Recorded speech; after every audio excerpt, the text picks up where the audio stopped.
খুবই ইম্পর্টেন্ট একটা কি parameter to get an admission to convince a supervisor. এটা সুপারভাইজারকে কনভিন্স করার জন্য সিভি একটা ইম্পর্টেন্ট প্যারামিটার। কেন? Because you are selling yourself, so you need to কি marketize your self to a unknown person.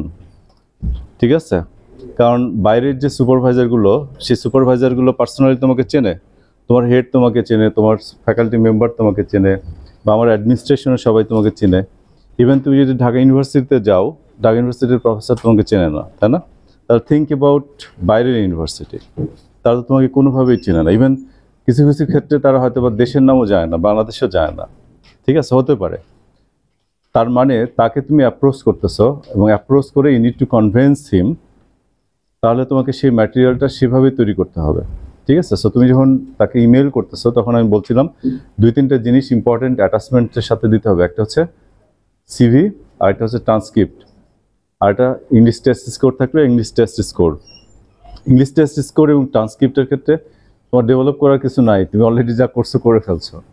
তার মানে ডেভেলপ করার যে জায়গাটা আছে সেটা হচ্ছে তুমি তোমার রাইট, মানে ইমেলের যে কন্টেন্ট সেটা, এবং সিভি তুমি কিভাবে প্রিপেয়ার করতেছো সেটা। ঠিক আছে, তো সিভি আমরা সাধারণত বলি যে জাস্ট, এটা আমার লেকচারের কিছু জিনিস দেওয়া আছে, এটা হচ্ছে ইটস অল অ্যাবাউট ইউ। ঠিক আছে, to sell your self to unknown person, an opportunity to show an employer why you are an ideal candidate for this position. এটা তোমার একটা অপরচুনিটি, তুমি কেন better candidate, better than others. Through this way, সিভির মাধ্যমে তুমি তোমার exceptionality তুমি রিপ্রেজেন্ট করবা।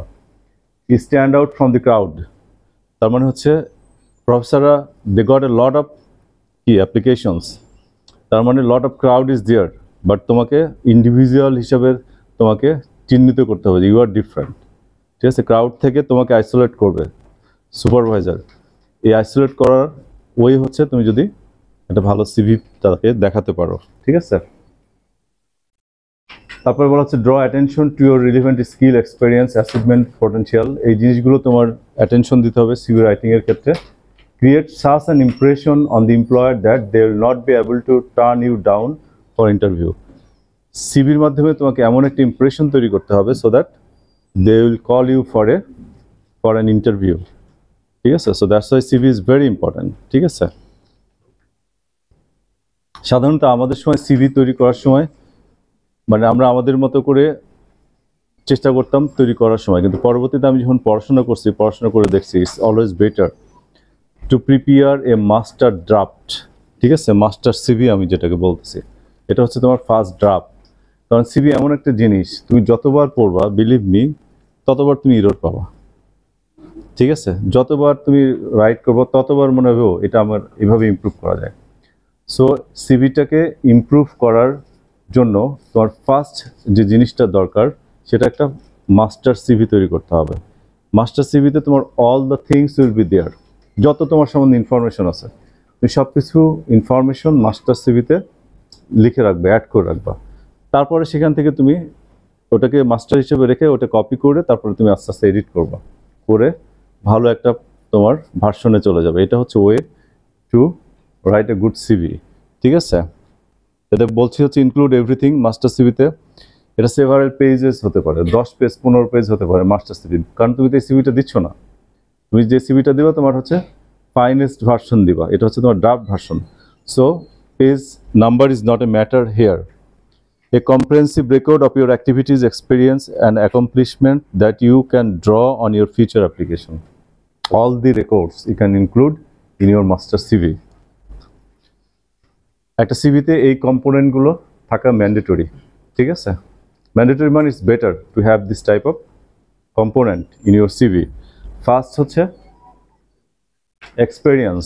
ঠিক আছে, তোমার এক্সপিরিয়েন্স থাকতে হবে, এডুকেশন থাকতে হবে, পাবলিকেশন থাকতে হবে, ইন্টারেস্ট অ্যান্ড অ্যাক্টিভিটিস থাকতে হবে, রিসার্চ অ্যান্ড আইটি স্কিল থাকতে হবে, রিসার্চ গ্র্যান্ড অ্যাওয়ার্ড স্কলারশিপ থাকতে হবে, রেফারেন্স থাকতে হবে, ল্যাঙ্গুয়েজ থাকতে হবে, selected talk and poster presentation থাকতে হবে।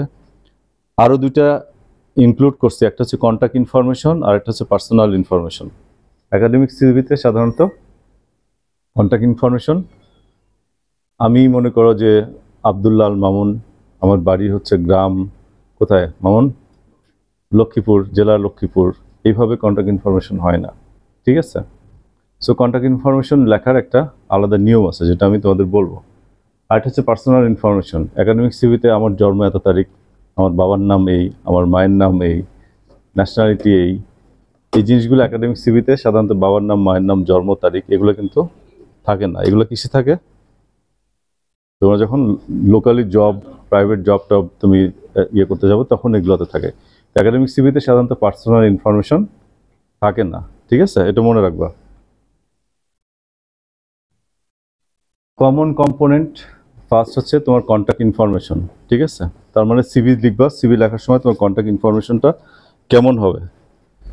এখানে বলতেছি হচ্ছে include your full name, phone number and professional email, include your website URL, LinkedIn, or if any others. Personal information, age, height, citizenship is not necessary.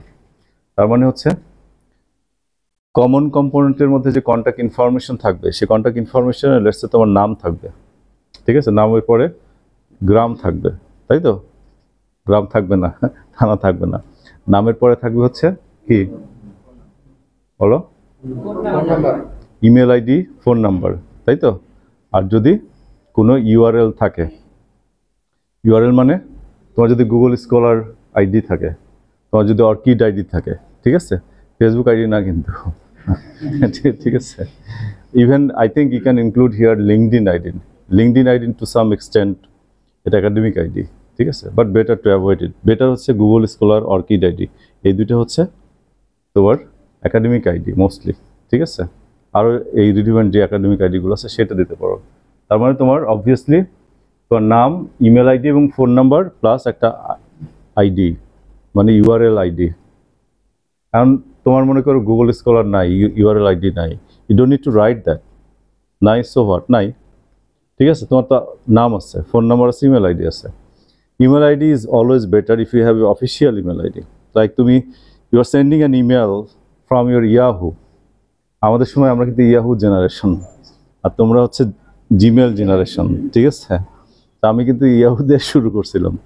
তো সাধারণত এই ইমেলগুলো হচ্ছে কি একেবারেই common email ID, academic email ID না। তোমার academic email ID আমি সেদিন খোঁজ দিলাম, তোমাদের আছে, প্রত্যেকটা স্টুডেন্টদেরই একাডেমিক ইমেল আইডি আছে। So you can send email from your academic email ID. So pass.sc.bd যেটা, ঠিক আছে? এটা একটা ভ্যালু ক্রিয়েট করে। কেন ক্রিয়েট করে? কারণ you are from a certain কি institute, but Yahoo mail does not indicate, it might be fraud, right? Gmail might be fraud. So it's better if you have academic email ID and send email from that email ID, ঠিক আছে? এটা হবে better. এরপরে হচ্ছে education. এডুকেশনের ক্ষেত্রে সবসময় মনে রাখবা তোমার লাস্ট যে ডিগ্রিটা সেটা হচ্ছে কোথায় থাকবে? প্রথমে থাকবে, তাই না? তারপরের ডিগ্রিটা হচ্ছে তারপরেরটা তারপরে। তার মানে তুমি যদি আন্ডারগ্রেড শেষ করো তাহলে মনে করো বিএসসি ইন ইংলিশ, এটা থাকবে ফার্স্ট, তারপরে এইচএসসি, ঠিক আছে? তারপরে থাকবে হচ্ছে এসএসসি, এভাবে আসবে। এসএসসি আগে আসবে না কিন্তু, অলওয়েজ রিমেম্বার দ্যাট। সো যেহেতু তোমার টার্সিয়ার শেষের ডিগ্রি সেটা থাকবে টপে। সো এটা হচ্ছে লেখার নিয়ম। তারপরে বলতেছি যে include any specialization, major or minor, thesis or honours work. যদি কোনো স্পেশালাইজেশন থাকে তখন তোমার এটা ইনক্লুড করতে হয় এডুকেশনের ক্ষেত্রে। এটা কিভাবে করতে হয় আমি তোমাদের এক্সাম্পল দিয়ে আমি বুঝাই দেবো, ঠিক আছে? জাস্ট ওভারঅল আমি বলি যে কী করতে হবে, কীভাবে করতে হবে। আর এটা হচ্ছে পাবলিকেশন। তোমার সিভিতে পাবলিকেশন এই প্যারামিটারটা থাকা ইম্পর্টেন্ট। যদি if you have a publication, কারণ তোমাদের সবার তো পাবলিকেশন থাকবে না, থাকবে সবাই কিন্তু রিসার্চ আর্টিকেল করতে পারবে না। কিন্তু তোমরা যদি কোনো কনফারেন্সে যাও, কোনো সেমিনারে যাও, সেখানে কিন্তু একটা অ্যাবস্ট্রাক্ট পেপার থাকতে পারে, থাকে না? কনফারেন্স প্রসিডিংস তোমাদের পাবলিকেশন হতে পারে। Try to engage your self with this type of academic program. এই ধরনের একাডেমিক প্রোগ্রামের সাথে তুমি যদি এনগেজ হও তাহলে তুমি কোথাও একটা জায়গায় কোনো একটা ইউনিভার্সিটিতে পোস্টার প্রেজেন্টেশন করতে গেছো, ঠিক আছে? পোস্টার প্রেজেন্টেশনের জন্য তোমার কিন্তু অ্যাবস্ট্রাক্ট পাবলিশড হয়ে গেছে ওই কনফারেন্সে, ঠিক আছে? তখন কিন্তু অ্যাটলিস্ট পাবলিকেশনের এই জায়গাটাতে তুমি কিন্তু ওই অ্যাবস্ট্রাক্টটা লিখতে পারবা যে তোমার এইটা পাবলিশড হয়েছে। কিন্তু তোমার যদি কোনো কিছুই না থাকে, কোনো কিছু না থাকার থেকে কি অ্যাটলিস্ট তো তোমার কিছু আছে, that will make you difference from others. ঠিক আছে, এটা তোমার অলওয়েজ ট্রাই করবা। ইন্ডিয়ার ছেলেপেলেরা এই জন্যই তারা অনেক বেশি স্কলারশিপ পাচ্ছে, কারণ তারা ক্লেভার, দে আর স্মার্ট। আমাদের ছেলেমেয়েরা অত ইয়ে না। যে আমাদের আর্টসের তোমার ইয়ে আছে, আর্টসের কি আছে, আমাদের ন্যাশনাল কনফারেন্স আছে, তাই তো? তোমার তো আর্টসের অনেকেই আছো তোমার এখানে। তোমরা কয়জন পোস্টার প্রেজেন্টেশনের জন্য বা ইয়ের জন্য সামারি অবস্ট্রাক্ট জমা দিছো? গুড। যারা দিছো তাদের অবশ্যই তোমার কিন্তু কনফারেন্সে পেপারে ওনারা যে বসির বের করবে বা হোয়াট এভার যে ইয়েটা আউটপুটটা বের করবে, সেখানে কিন্তু অ্যাবস্ট্রাক্ট থাকবে, অ্যাবস্ট্রাক্ট হিসেবে পাবলিশ হবে। তার মানে তোমার এখানে তুমি রাইট করতে পারবা। আর যাদের ফুল পাবলিকেশন আছে তারা তোমার অবশ্যই পাবলিকেশন ইনক্লুড করবা। পাবলিকেশনের ক্ষেত্রেও একই জিনিস, একই রুলস প্রযোজ্য। শেষে যেটা পাবলিকেশন হবে সেটা ফার্স্টে আসবে, রাইট? মানে 2025-এ যেটা হয়েছে সেটা আগে আসবে, 1 নম্বর। 2 নম্বর হবে 2022-এ হয়েছে যেটা, 3 নম্বর হবে 2020-এ যেটা হয়েছে। তো সেম অ্যাপ্রোচে যেতে হবে। এবং পাবলিকেশন লেখার ক্ষেত্রে একটা স্পেসিফিক প্যাটার্ন তোমাকে শো করতে হবে, ঠিক আছে? কি pattern? Let's say authors name আগে দিতে হয়, তারপরে তোমার কি ইয়ার অফ পাবলিকেশন, টাইটেল, তারপরে পাবলিশার নেম। এইভাবে যে কোনো একটা রেফারেন্স লেখার নিয়ম আছে, বিভিন্ন স্টাইলে লেখা, যে কোনো একটা স্টাইল ফলো করতে হবে। একটা স্টাইলে করলে আরেকটা স্টাইলে করলে এটা করা যাবে না, একই স্টাইলে করতে হবে, ঠিক আছে? রেফারেন্স ম্যানেজার ইউজ করে এটা করা যায়। এরপর হচ্ছে রিসার্চ অ্যান্ড আইটি স্কিল। তোমার যে রিসার্চ স্কিলগুলো আছে বা আইটি স্কিলগুলো আছে সেগুলো তোমার পাবলিকেশনে অ্যাড করতে হবে। অ্যান্ড রিসার্চ স্কিল মানে কি? তোমরা প্রজেক্ট করতেছো আন্ডার গ্রাজুয়েট স্টুডেন্ট, তার মানে সেখানে তোমার কোনো একটা স্কিল অবশ্যই ডেভেলপ করছে। যারা তোমার আর্টসের ছেলে মেয়ে তারা কি করো সাধারণত? ক্যাম্পেইন করো, ডেটা কালেকশন করো, তাই না? কোশ্চেনিয়ার ফর্ম করো, করার পরে গিয়ে পার্টিসিপেন্টদের কাছে গিয়ে কি করো? ডেটা কালেকশন করো, ফর্ম ফিল আপ করে সে ডেটা অ্যানালাইসিস করো, তাই না? তার মানে কি? তাহলে এখানে তুমি কিভাবে রিসার্চ অ্যান্ড আইটি স্কিলের ক্ষেত্রে কি করবা? যে রিসার্চ স্কিল তুমি এখানে ডেভেলপ করলা সেই স্কিলটা তোমার এখানে লিখতে হবে। আইটি স্কিলের তাহলে কি স্কিল ডেভেলপ করো? ডেটা অ্যানালাইসিসের জন্য নিশ্চয়ই তুমি কোনো একটা সফটওয়্যার ইউজ করছো, that would be that, SPSS বা হোয়াট এভার তোমরা যেটা করো আর কি। হ্যাঁ, সেই স্কিলগুলো এখানে আসবে। আর আইটি স্কিলের ক্ষেত্রে যারা আইটি তো সবাই জানে, মাইক্রোসফট জানে, এক্সেল জানে, তাই না? পার্টিকুলারলি সবচেয়ে ভালো কোনো স্টুডেন্ট যদি কি জানে, আর্ট জানে, পাইথন জানে, দ্যাট উড বি গ্রেট। আর স্পেশালি আর্টসের ছেলেমেয়েরা যদি আর্ট জানো, that would be that would be great. সায়েন্সের তোমরা যারা আছো অবশ্যই পাইথন শিখবা, সায়েন্স ইঞ্জিনিয়ারিংয়ের ছেলেমেয়েরা, ঠিক আছে? It's very much needed. If you have a experience on Python, believe me, you are far away from other candidate. কারণ এখনকার যে কোনো সায়েন্স, যে কোনো ইঞ্জিনিয়ারিং শুধুমাত্র একটা ট্র্যাকে পার্টিকুলার একটা এরিয়াতে যায় না। এখন কিন্তু একটা রিসার্চ অনেকগুলো ফিল্ডের সমন্বয়ে একটা আউটপুট তৈরি করে। মাল্টিডিসিপ্লিনারি অ্যাপ্রোচ আর involve here. You got my point? সেজন্য এখনকার যুগে এই প্রোগ্রামিং ল্যাঙ্গুয়েজগুলো is very much important. So R Python এগুলো অবশ্যই তোমরা শিখবা। আই উইশ আই কুড, আমি যদি তোমাদের মতো হতাম আমি অবশ্যই শিখতাম। আমার রেগুলার লার্নিং শুরু হয়েছে কোভিডের সময় থেকে। তখন বার্কলিতে আমার কোভিডের প্রচণ্ড তোমার প্রকোপ, বাইরে বেরোতে পারি না। তখন আমার বস বলতেছে, আবার তুমি এই ডেটাগুলো অ্যানালাইসিস করে দিতে পারবা, যেহেতু তুমি বসে আছো, because they are paying me, right? So আমি বসে থাকি, তারা তো আমাকে চাবে না। সো আমাকে মেল করছে, তুমি এই ডেটাগুলো আমাকে অ্যানালাইজ করে দাও। আমি কিন্তু জানতাম না, ঠিক আছে? আমাকে তখন থেকে শিখতে হয়েছে। বাট আমি যদি জানতাম তাহলে আমি আগের থেকেই শিখতাম। সো তোমাদের সুযোগ আছে আর বা পাইথন এগুলো শেখার। যে সাবজেক্টে পড়ো এটা শিখলে তোমাদের কাজে লাগবে, ফিউচারে কাজে লাগবে, ঠিক আছে?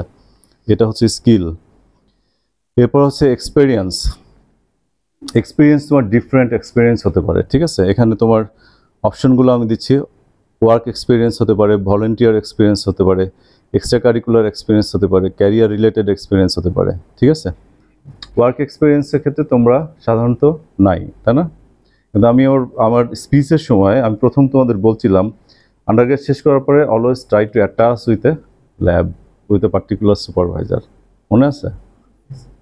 যদি তাই থাকো, তুমি শেষ করার পরে তুমি একটা পার্টিকুলার ল্যাবে তুমি ভলেন্টিয়ারি তুমি কোনো একটা প্রজেক্টে কন্টিনিউশন করতেছো, তাহলে you can write here that part as a experience, right? 2025-এর জুনে তোমার আন্ডারগ্রেড শেষ হয়েছে, জুলাই থেকে তুমি কোনো একটা ল্যাবে ওই প্রজেক্টই কাজ করতেছো, ঠিক আছে? অ্যাজ ওয়েল অ্যাজ তুমি লেখালেখি করতেছো বাইরে যাওয়ার জন্য। তাহলে তোমার এক্সপিরিয়েন্স তুমি দিতে পারবো না। জুলাইয়ের 1 তারিখ থেকে till now research assistant laboratory of something, ঠিক আছে? এভাবে দেওয়া যাবে না। তার মানে কি, তাহলে এটা একটা ভ্যালু অ্যাড করবে তোমার সিভিতে, যেটা অন্যদের নাও থাকতে পারে। বোঝা গেছে? সেইভাবে তোমার যদি পারো তাহলে অ্যাটাচ থেকে এই এক্সপিরিয়েন্সগুলো অ্যাড করা better. Volunteer experience, what does it mean? Or extra curricular experience. Volunteer experience বা এক্সট্রা কারিকুলার এক্সপিরিয়েন্স কী হতে পারে? ভলেন্টিয়ার, তোমরা ফ্লাড যখন হয় তখন তোমরা গেছো না, ফ্লাড নিয়ে ত্রাণ নিয়ে গেছো না? So you did something for the betterment of the mankind, তাই না? তোমার কন্ট্রিবিউশন আছে সোসাইটিতে, that's your experience. Extra curricular activities, আবার কোভিডের সময় অনেকেই তোমার ভলেন্টিয়ার করছো, তাই না? মাস্ক দিছো, তারপর অক্সিজেন সিলিন্ডার নিয়ে গেছো, that's the volunteer experience for the society. ঠিক আছে? এক্সট্রা কারিকুলার অ্যাক্টিভিটিসের মধ্যে আছে যে কোনো এক্সট্রা কারিকুলার অ্যাক্টিভিটিস হতে পারে। It might be cultural extra curricular activities, debate হতে পারে, ঠিক আছে? তারপরে তোমার ইভেন তোমার ভলেন্টিয়ারের ক্ষেত্রে ব্লাড ডোনেশনও ভলেন্টিয়ার হতে পারে। এক্সট্রা কারিকুলার অ্যাক্টিভিটিসের ক্ষেত্রে ইভেন এই যে দেখবা ইউএন থেকে শুরু করে অনেকগুলা অর্গানাইজেশন আছে, মাঝে মাঝে ইন্টারন্যাশনাল এই অর্গানাইজেশনগুলো ক্যাম্পেইন করে, সিটি ক্লিনিং ক্যাম্পেইন, ঠিক আছে? রাস্তা ক্লিনিং করার ক্যাম্পেইন করে কিছু কিছু অর্গানাইজেশন আছে। এগুলোতে যদি ইনভলভ হওয়া যায় that will be very good, কারণ এগুলো ইন্টারন্যাশনাল অর্গানাইজেশন। গাছ লাগানো, দিস ইজ অ্যানাদার ক্যাম্পেইন, ঠিক আছে? This is another extra curricular activities, ঠিক আছে? So you can build this type of extra curricular activities. কীভাবে করতে পারো? এনগেজ করার মাধ্যমে, তোমাকে ডিফারেন্ট ক্লাব বা সোসাইটির মাধ্যমে এনগেজ করতে হবে। কারণ হচ্ছে আমি তোমাদের বলছিলাম যে একটা অ্যাডমিশন বা স্কলারশিপ পাওয়ার জন্য 4টা প্যারামিটার, তার মধ্যে একটা প্যারামিটার ছিল এক্সট্রা কারিকুলার অ্যাক্টিভিটিস। কারণ কি? কারণ দেখা যাচ্ছে 3টা স্টুডেন্টের মনে করো 3টা স্টুডেন্টের অলমোস্ট ইকুয়াল স্কোর আসছে। কিসে আসছে? রেজাল্টে আসছে, পাবলিকেশনে আসছে, ইংলিশ টেস্ট স্কোরও অলমোস্ট সবার সেম। তখন 4th প্যারামিটারটা কী হবে? 4th প্যারামিটার হচ্ছে এক্সট্রা কারিকুলার অ্যাক্টিভিটিস। যে ছেলেটার যদি দেখে যে ওকে সে একটা ইন্টারন্যাশনাল অর্গানাইজেশনের মাধ্যমে সে এই সোশ্যাল এনগেজমেন্ট প্রোগ্রামে ইনভলভ ছিল, আরেকটা ছেলে মনে করো আমার পাবনা ইউনিভার্সিটির এই এনগেজমেন্ট ছিল আমাদের ক্লাবের মাধ্যমে, ভালো কোনটা হবে? নিশ্চয়ই ওই ছেলেটা আগে যাবে, ঠিক আছে? তার মানে আমরা পিছিয়ে যাচ্ছি। তার মানে আমার পাবনা ইউনিভার্সিটি থেকেও তুমি যেমন এনগেজমেন্ট করতেছো এটা কিন্তু ভ্যালু অ্যাড করবে। এখন তোমার সাথে যখন কম্পেয়ার করবে, আরেকটা ছেলের কোনোটাই নাই, সে জীবনে কোনো মানে ডিবেট থেকে শুরু করে কোনো এনগেজমেন্টে জানে, সে সারা জীবন পড়াশোনা করছে, তার বাইরে সাধারণত ফার্স্ট সেকেন্ড পড়া ছেলে মেয়েরা এরকমই হয়, তাই তো? হ্যাঁ, তো সেই ক্ষেত্রে কিন্তু সে কিন্তু আবার পাবনা ইউনিভার্সিটির ছেলেটার থেকে কিন্তু সে পিছিয়ে যাচ্ছে। So you need to think, so that's why extra curricular activities হচ্ছে ভেরি মাচ ইম্পর্টেন্ট। আর হচ্ছে ক্যারিয়ার রিলেটেড এক্সপিরিয়েন্স, এটা তোমার ক্যারিয়ার, এটা তোমাদের এটা এখনো পর্যন্ত আসে নাই। তোমার ক্যারিয়ারে তোমার কী কী এক্সপিরিয়েন্স তুমি গেইন করছো? মোস্টলি তোমার work, volunteer, extra curricular activities, এইটা তোমাদের ফোকাস করতে হবে। ওয়ার্কটা দিতে হবে আন্ডারগ্রেডের পরে, তুমি যদি if you are engaged with a particular lab. এরপরে হচ্ছে ইন্টারেস্ট অ্যান্ড অ্যাক্টিভিটিস। তোমার ইন্টারেস্ট অ্যাক্টিভিটিস কী কী তুমি ইন্টারেস্ট থাকো? যেমন অনেক ছেলে মেয়ে আছে তার ইন্টারেস্ট হতে পারে সে মনে করো কী করে, অনেকেই দেখবা আন্ডারগ্রেড করার সাথে সাথে 5, 7, 10টা করে পাবলিকেশন হয়ে গেছে। অনেক ছেলে মেয়ে আছে। তোমার পাবনা ইউনিভার্সিটিতে আছে, আমি একদিন হলে গেলাম, মামুন একটা ছেলে বলো না, ওর অনেকগুলো, এবং উইদিন ফিউ মান্থ দেখবা 6 or 8 মান্থে সে রিভিউয়ার হিসাবে ইনভাইটেড পাবে। আমি জানি না ও করে কিনা, ফ্রম ডিফারেন্ট। হ্যাঁ, রিভিউয়ার হিসাবে তার ইনভাইটেশন পায়, ঠিক আছে? তখন দেখে যে ওকে অনেকগুলো কোর্সে ম্যানস্ক্রিপ্ট লিখছে, পাবলিশ হয়েছে, তখন অনেকগুলা এই যে পাবলিশার কোম্পানি তাদের রিভিউয়ার হিসাবে সিলেক্ট করে। So this is one of the example, your interest, your activities, যেটা তোমাকে ডিফারেন্স শো করে। ওই ছেলেটার ডিফারেন্স হচ্ছে এটাই, সে রিভিউয়ার একটা, ইউ সি অনার্স মাস্টার্স করতে গিয়ে সে রিভিউয়ার অনেকগুলো পাবলিকেশন হয়ে গেছে তার, ঠিক আছে? সো এই ধরনের কিছু ইন্টারেস্ট বা অ্যাক্টিভিটিস হতে পারে। আরও ইন্টারেস্ট অ্যাক্টিভিটিস অন্য যে কোনো হতে পারে, but mostly that should be কি সোসাইটাল ইনভলভমেন্ট, পাবলিক ওয়েলফেয়ার, মানে হিউম্যান ওয়েলফেয়ার রিলেটেড অ্যাক্টিভিটিস তোমাদের এখানে শো করতে হবে। এগুলো এক্সাম্পল আমি দেবো। এরপর হচ্ছে selected talk, poster presentation, any talk, even thesis presentation, poster presentation, any abstract paper published in a conference as a proceedings, যেটা তোমার সোশ্যাল সায়েন্সের মেয়েরা করতেছো বা ছেলেরা করতেছো। অ্যাবস্ট্রাক্ট বা যে কোনো কনফারেন্সে গেলে সেটা তুমি এখানে ইনক্লুড করতে পারো। যদি কোনো টক দাও সেটা হতে পারে। তোমরা তো সবাই, আমি জানি না তোমাদের আন্ডারগ্রেড লেভেলে কি প্রজেক্ট প্রেজেন্ট করতে হয় না, সো ইউ ক্যান ইনক্লুড দেয়ার। কারণ হচ্ছে এই যে প্রেজেন্টেশন একটা স্কিল, ঠিক আছে, এই স্কিলটা সবাই কিন্তু পাবলিক টকিং পারে না, পারে অনেকেই দেখবো যে কথা বলতে গেলে খুব নার্ভাস ফিল করে। আমার কেমব্রিজের সুপারভাইজার আমাকে বলতো, আমি যখন পাবলিক টকে যাই তখন মিনিমাম 5-10 মিনিট আমি মিররের সামনে বসে মানে দাঁড়ায় দাঁড়ায় প্র্যাকটিস করি। সে আমাকে বলতেছে, কারণ আমরা যখন পিএইচডির ইন্টারভিউতে বা প্রেজেন্টেশনে যাচ্ছিলাম সো নার্ভাস, কারণ ওইটা তো খুবই মনে করো যে জীবন মরণ সমস্যা, পিএইচডির ইন্টারভিউ বা তোমার পাবলিকেশন ইয়েগুলো প্রেজেন্টেশনগুলো। ইভেন তোমরা যখন আন্ডারগ্রেডের থিসিস বা মাস্টার্স থিসিস প্রেজেন্টেশন করতে যাও, think your self how nervous you will be, তাই না? তখন আমাকে ওই ওই কারেজ দেওয়ার জন্য বলতেছিল যে you better try, you better practice in front of mirror, ঠিক আছে, অ্যালং, ঠিক আছে, এটা তোমাকে সেলফ কনফিডেন্ট বাড়াবে, দ্যাটস দ্য ট্রিক্স, ঠিক আছে। এই জন্য তোমার প্রেজেন্টেশন হচ্ছে ইম্পর্ট্যান্ট। এবং এই প্রেজেন্টেশন তোমরা যে ইভেন তুমি ওখানে যে পেপার প্রেজেন্ট করো বা তোমার পোস্টার প্রেজেন্ট করো বা এরকম প্রেজেন্টেশন আমাদের ইউনিভার্সিটিতে এখনো হয় না, এ ধরনের ক্লাবিং থেকে করা উচিত।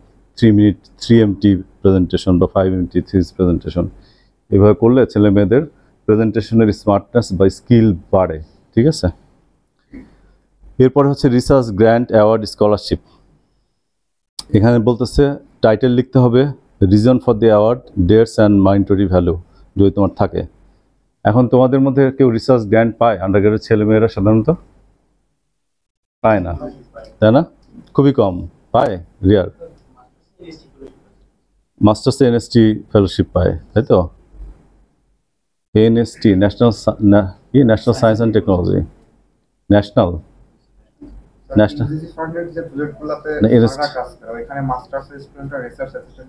কাজ করে, কিন্তু সে তো ফান্ড পায় না, ঠিক আছে। এখানে বলা হচ্ছে রিসার্চ গ্র্যান্ট, গ্র্যান্টটা পেতে হবে স্টুডেন্টকে, unless you got that grant you can not write it here.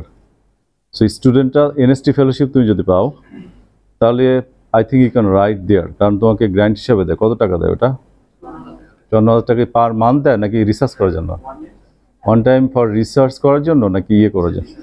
রিসার্চে fund হিসাবে দিলে সেটাকে তুমি গ্র্যান্ট হিসাবে দেখাতে পারো। তোমাকে যদি মানে মান্থ ওয়াইজ দেখায় তখন ওটাকে স্কলারশিপ হিসাবে দেখাতে হবে, ঠিক আছে। কিন্তু তোমাদের অ্যাওয়ার্ড বা স্কলারশিপ এগুলো থাকে, ঠিক আছে। কেন থাকে? তোমরা মেরিট স্কলারশিপ পাও, তাই না? সবাই মেরিট যারা পায়, বা তোমরা আজ একটা ভাইভা হলো, ইন্টারভিউ হলো, ঠিক আছে, এটাও একটা সর্ট অফ একটা ক্রাইটেরিয়ার উপর বেস করে দেওয়া হয়েছে, ঠিক আছে। এই স্কলারশিপগুলো তোমরা ইনক্লুড করতে পারো সিভিতে। ইনক্লুড করার কারণ হচ্ছে মোর ইউ ইনক্লুড, কী হবে, তত বেশি তোমার মাথায় আসবে যে ওকে আমার এই জিনিসটা এভাবে রোল প্লে করতে পারে। এবং এটা তুমি যদি মাস্টার সিভিতে করো, করার পর তুমি যদি মনে করো ওকে এটা ইরিলিভেন্ট, তখন তুমি কেটে দিলে। বাট মাস্টার সিভিতে you include all the stuffs, ঠিক আছে, যত পারো তুমি করবা। এরপরে তোমার এই যে কীভাবে করতে হবে এটা আমি তোমার এক্সাম্পল দেখানোর সময় আমি বলবো, ঠিক আছে। এরপরে হচ্ছে language. If you speak more then one language, list this in order of relevance to the workplace, indicate your level of proficiency, mention test exam score. ল্যাঙ্গুয়েজের ক্ষেত্রে তোমার 3টা এখানে সেন্টেন্স বলতেছি। তোমার যদি একের অধিক ল্যাঙ্গুয়েজ থাকে, তার মানে আমাদের ল্যাঙ্গুয়েজ কি? বাংলা, এরপরে হচ্ছে ইংলিশ, তাই না? এরপরে সাধারণত আমরা আর কোনো ল্যাঙ্গুয়েজ, বাট আমাদের অনেকেই হিন্দি ভালো জানে, অ্যারাবিক ভালো জানে, তাই না? So you should include all the language you know here, ঠিক আছে। এটা ইনক্লুড করা যেতে কীভাবে করতে পারে, যে তোর মাদার টাং হচ্ছে বাংলা, ইংলিশে you are very fluent in English, also you know কি Arabic or Hindi or other language, তাই না?